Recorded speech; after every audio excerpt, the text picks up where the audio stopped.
You can fly between the towers of Manhattan, tilt sideways over Paris, and land in a street you have never been to, in a browser tab, for nothing.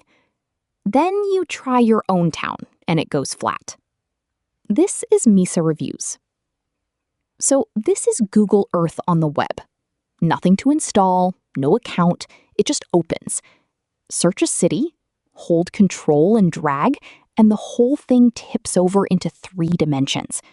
Buildings, bridges, trees, rebuilt from thousands of overlapping aerial photographs.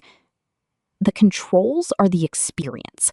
Drag to spin, scroll to zoom, tilt to get down among the rooftops.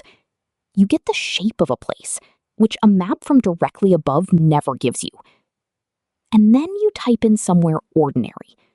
That photographic 3D only exists where Google has flown a plane in a grid pattern, major cities and selected regions. Everywhere else, the buildings are simply not there. The land still has height, so you get a satellite picture draped over a hill, like a melted photograph. The other limits are practical. It is heavy, and an old laptop will fight it. Some military and government sites are deliberately blurred, and none of it is live. The images are months or years old, so the building site you are looking at may be a finished tower by now. 8 out of 10.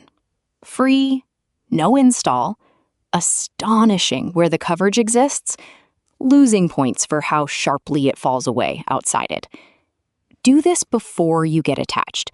Search your own town and tilt the camera. If it stays flat, your city is not covered. And F4 Map gives you a free 3D view built from OpenStreetMap instead. Gray blocks rather than photographs, but everywhere has them. If that was 5 minutes well spent, hit like and subscribe to Misa Reviews, and turn notifications on so the next one finds you. See you in the next review.